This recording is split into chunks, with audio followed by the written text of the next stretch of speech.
Nous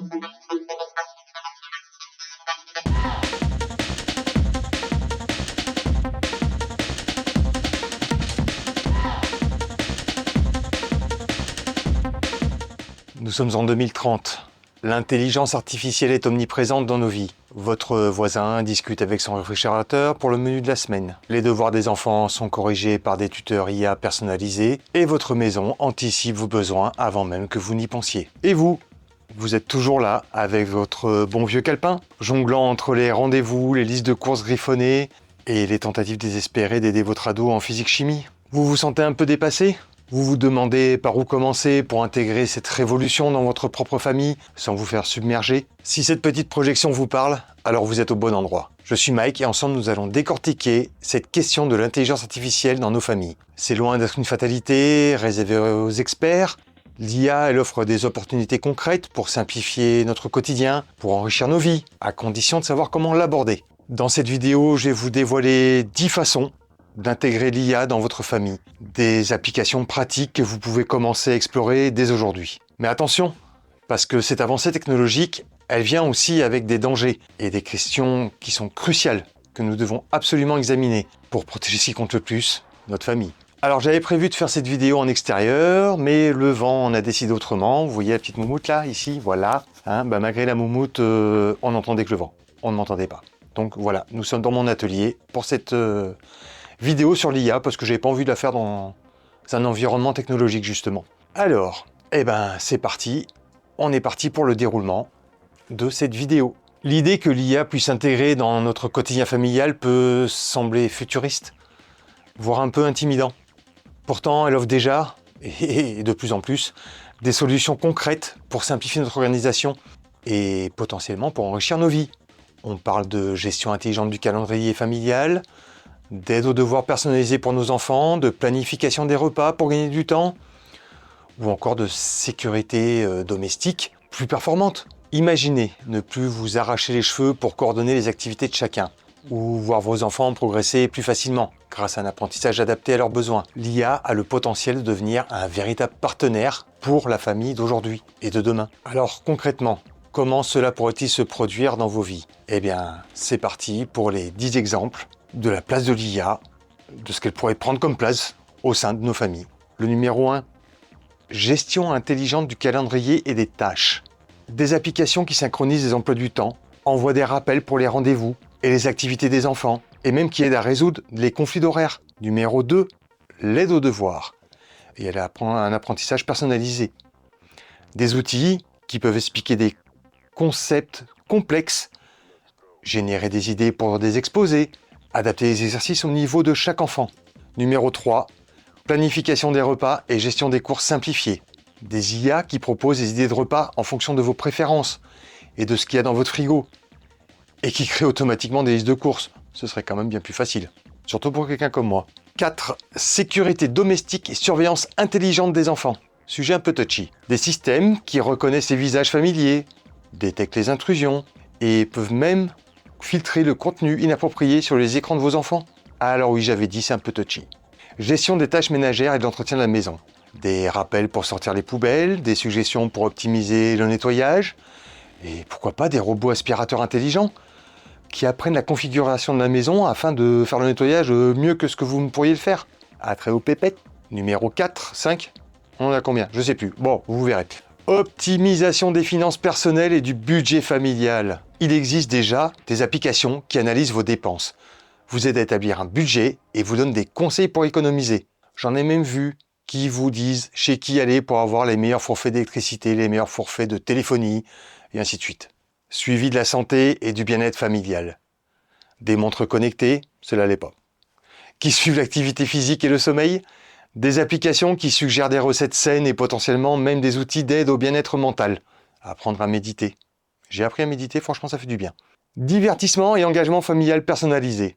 Alors là, le top. Des histoires interactives qui seraient générées par une IA, des jeux éducatifs qui s'adaptent à l'âge de vos enfants et des outils pour créer de l'art numérique en famille par exemple. Pourquoi pas? Tout est possible. Communication et traduction multilingue facilitée. Des applications qui traduisent instantanément des conversations. On a tous utilisé Google Translate quand on se balade un peu à droite à gauche ou quand on croise un étranger dans la rue. Mais là, maintenant, c'est de l'instantané. Et par exemple, ça pourrait très bien aider, que ce soit à l'oral ou à l'écrit, dans les familles multiculturelles. Ou bah, bien sûr lors de vos voyages. Assistance vocale intelligente pour le contrôle du foyer. Moi, chez nous, on a Alexa ou Google Assistant ou Siri qui permettent de contrôler la lumière, la musique, d'automatiser des routines quotidiennes, tout à la voix. Franchement, c'est tellement plus facile.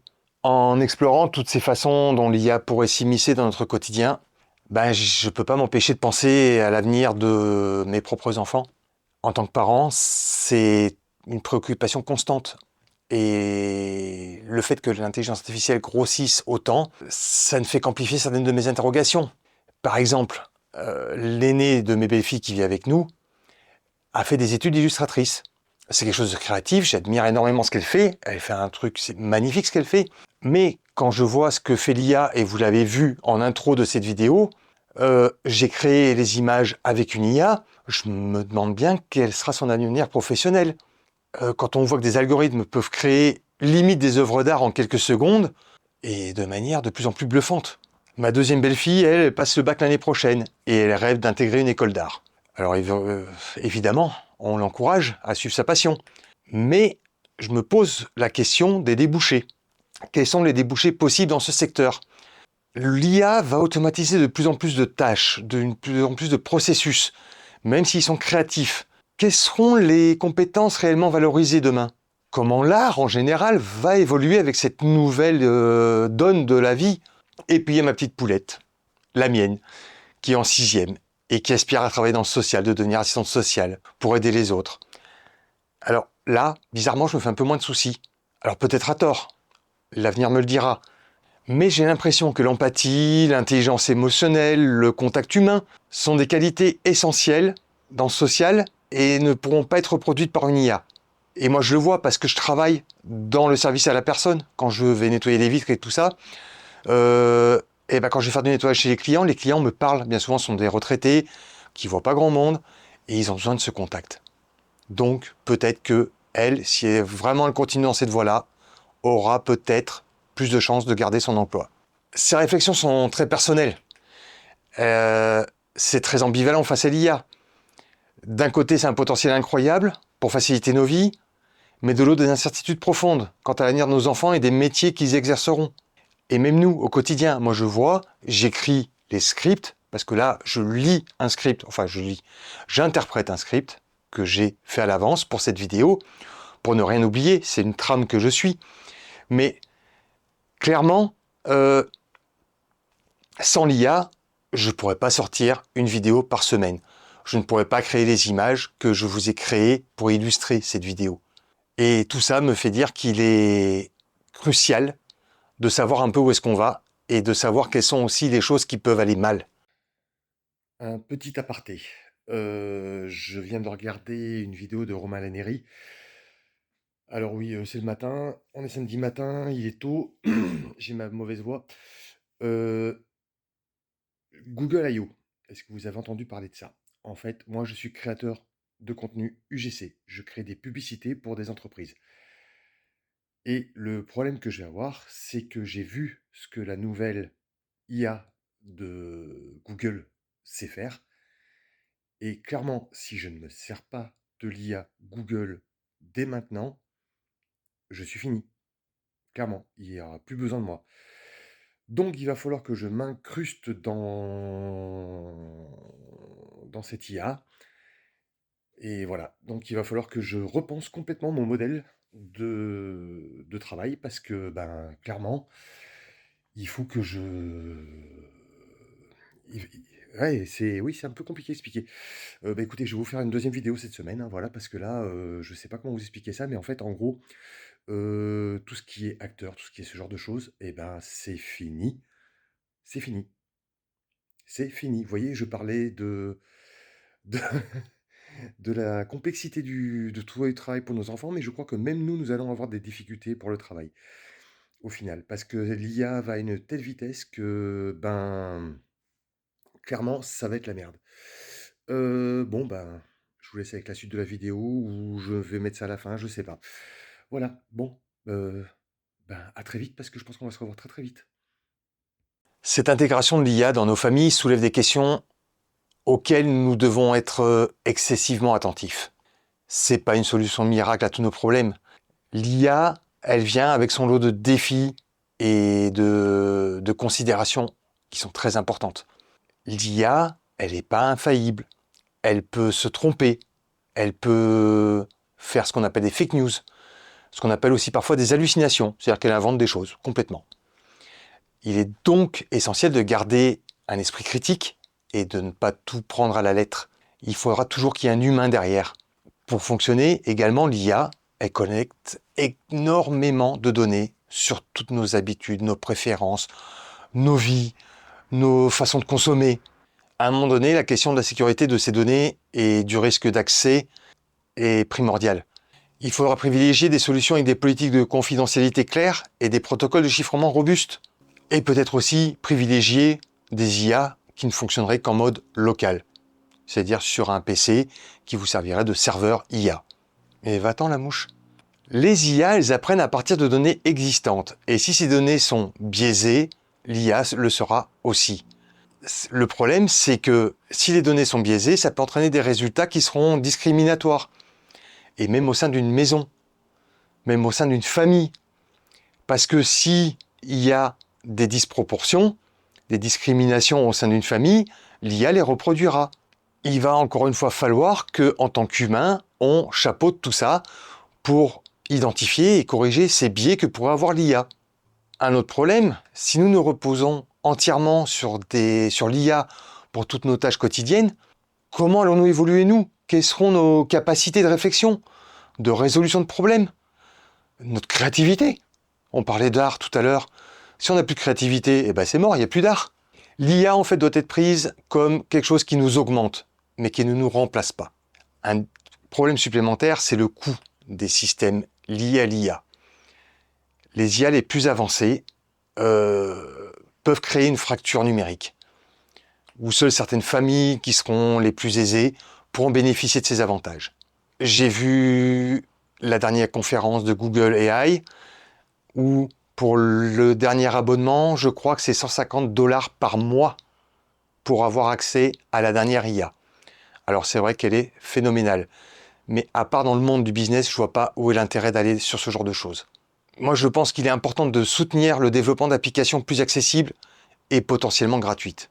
Et pour tout ça, vous avez des gens comme Claude AI, qui est française, et qui est une IA qui est moins gourmande en données, qui est plus efficiente. Alors moi, je suis un grand fan de Google.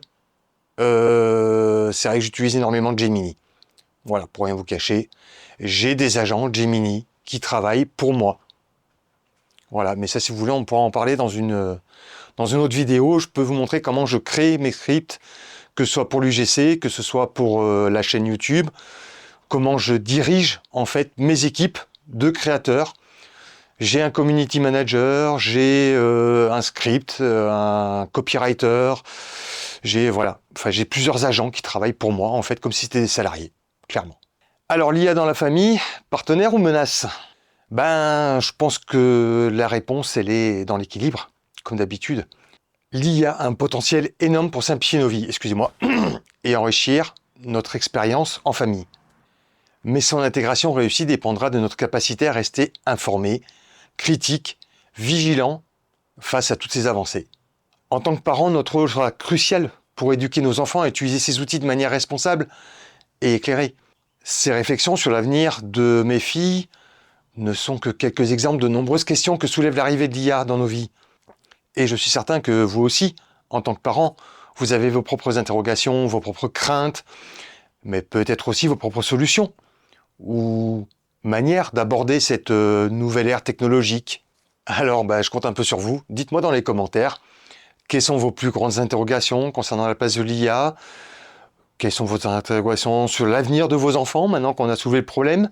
Est-ce que vous avez déjà trouvé des solutions créatives peut-être pour intégrer l'IA de manière responsable dans vos vies? Vos idées, vos craintes et voilà, tout ce qui vous passe par la tête. La base de cette chaîne, c'est de l'échange. C'est permettre aux parents d'échanger aussi.